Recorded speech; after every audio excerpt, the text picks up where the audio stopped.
can hear it, but just us. So he, sometimes he just does that to mess with us. Toast is weird, bro. Yeah, he likes to mess with the casters sometimes. But he does say that they are the same person. Okay, Spyder that's what I thought. Spyder but I said that earlier, and in the back of my mind, I was like, I don't want to be wrong. I hate being wrong. So yeah. I love. Jeez. Oh my goodness. Sgrape is just coming out big here so far, putting out a lot of damage. Has not been hit yet, by the way. Yeah, Sgrape.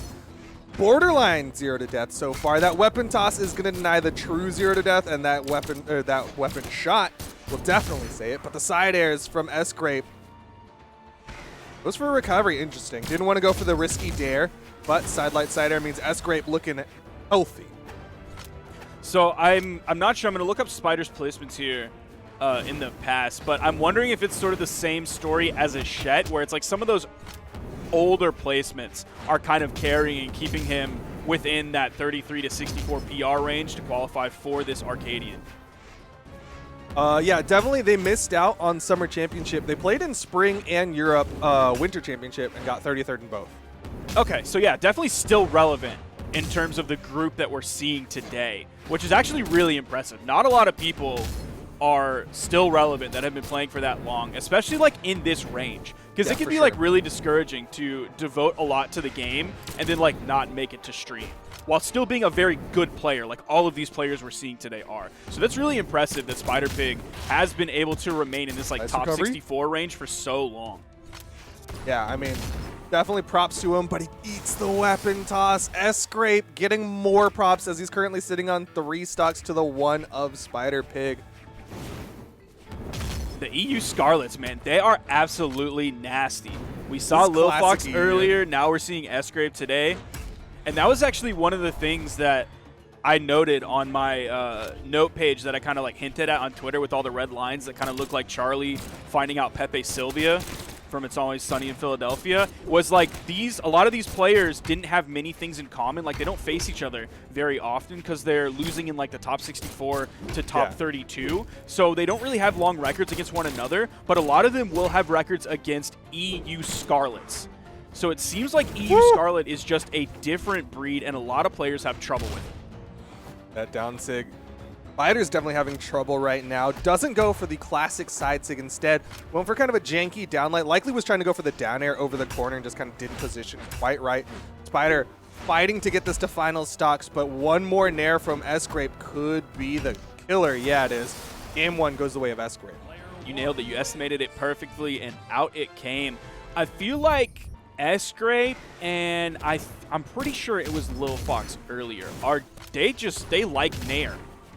Yeah. Which is great because, hey, it's real good. You should like that move. Coco was doing that a lot as well. Oh, yeah, Coco. That's who it was. And that was tripping me up with the Thor. He would do like gravity cancel D-light and air, and yeah. I'm sure Foda and Steven will talk about that when they get back to Coco. But yeah, it was so, I was like, bro, just do a downlight Sayer like once. But no, he was hitting those nairs, and you know what? He's in guaranteed top 3, so yeah, I can't fault him too much. I think it was Coco who threw out like a max range D-light and then went for a nair, and I almost threw my computer out the window seeing that. But they love nair, and it's a good move. It's a fantastic move. Again, I'm not criticizing. I'll criticize that one instance with Coco, but aside from that, D-light nair is fantastic. Nair is such a strong move on the hammer.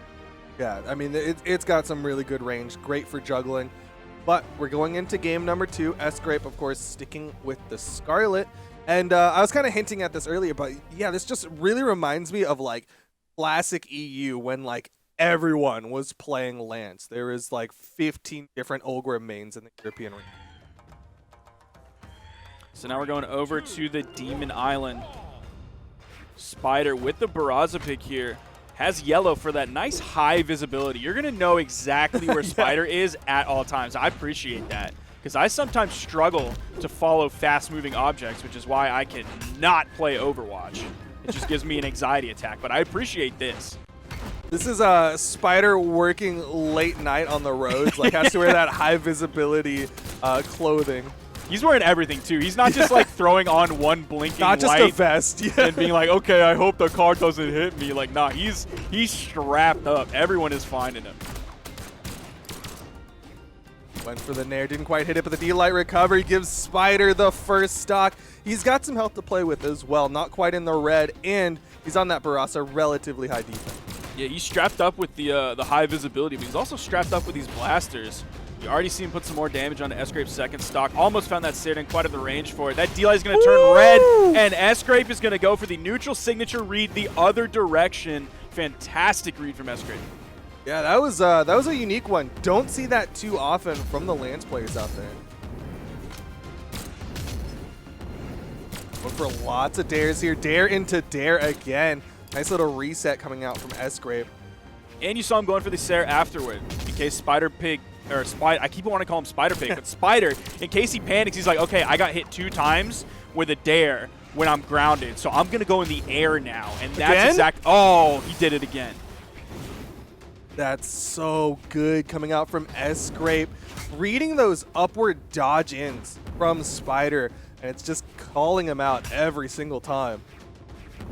So based on what we've seen so far, Sgrape is already up 1 game, has a fantastic lead here in the second game. That neutral light is going to put Sgrape in the orange. Spyder did go out and chase, but if that's going to be the KO, at least even up the stocks. But there's a very real chance that Sgrape will move on from this set, and then we will have Sgrape versus Lil Fox, the 2 EU Scarlets in this tournament that are still alive. Definitely a real possibility, but for now, Sgrape's got to get through Spyder. And Spyder started this one off pretty strong, but Sgrape was just bringing it back.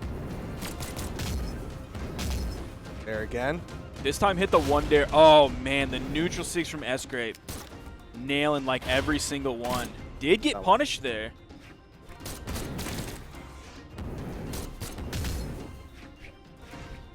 Damage being built up on either side.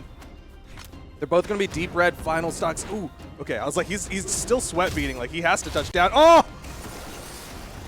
3 for 3 on hitting those reverse N-Sigs to knock out Sgrape. Going to take game 2. A percentage on that. I'm waiting. Give me the numbers. Oh, never mind. We have a replay first. Well, you get to see the numbers. And that was close to hitting also. There it is again. And let's just look for another one. I love that this is a different one. So like the first 2 were chase dodge forward turnaround. That one was a jump gravity cancel turnaround ends. So I love that it's a mix up to catch Spyder in different ways. And Sgrape with that 50% accuracy, but 3 of those 4 signatures that hit led to knockouts. Yeah, each one was a very important signature. 3 of those 4, fantastic. Actual major impact in the game by taking a stock rather than just hitting a neutral signature in yellow. That doesn't do too much. Yeah, if Sigs could get MVP status, that N-Sig was Sgrape's MVP, MVS, most valuable signature. We're going to small Brawl Haven. This is a small map. I know. Look, I'm gonna come out with a nuclear take here. This is a small map. I don't know if everyone out there is ready for this one, but this map do indeed be small. No way. But it's going to be interesting. Sgrape in particular, if he hits that Lance side sig, I'm very worried for Spyder's stocks. Any single like signature, even most of the light attack kit, anytime he hits anything, I'm worried about the stock. You gotta get some damage built up before you can start thinking about those 6. Sgrape gonna make the swap over to the Lance. Definitely the comfort weapon for Sgrape. Nice 2-piece, went for the read. Spyder with the adjust. I think that neutral light that we saw Spyder throw, I think that was a misinput, and he was probably going for a neutral air, but ended up like somehow turning it around, throwing a neutral light in the complete wrong direction. That recovery is really gonna help Sgrape. Hit in a great spot to send over to the left side. Was able to clean that one up. Spyder with a little bit of a lead here. See if he can capitalize on it, but in comes a hammer. Not going to take much. GC D-Light Sider. Yeah, I was going to say Spyder had a better lead in game number 2, and Sgrape was able to bring it back. Now, just like that, Sgrape brings it back. Oh, he's still going. Dude. His Lance is nasty. Probably the nastier Lance I've seen today, I think. I'm trying to remember back to Lil Fox is more all-rounder, whereas Sgrape is like true blue Lance main. Oh, that hit! He peaked just high enough in the side air. Sgrape is getting these stocks. Oh my goodness. Doesn't even worry about priming the weapon. I am now very excited to see the Scarlet Mirrors. Little greedy.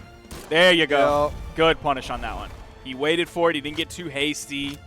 He made sure to hold on to his weapon.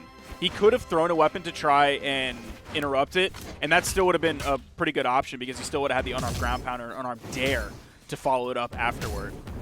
But holding onto his weapon was also not a bad decision there because that gave him that big AoE, that big blast from the ground pound. That's going to be definitely larger than unarmed ground pound or unarmed dare. Oh, he sweat beats. Yeah, he's in trouble. That weapon toss guarantees it. Sgrape gonna take it in a quick 3-0 over Spyder to continue on, and we are gonna get that Scarlet mirror match that you're so excited for.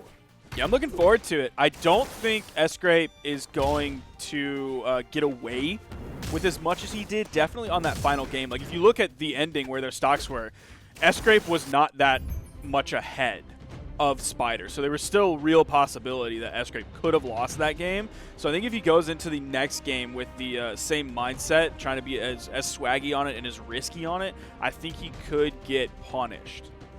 Yeah, it's definitely worth mentioning that, like, he had a huge lead and it became like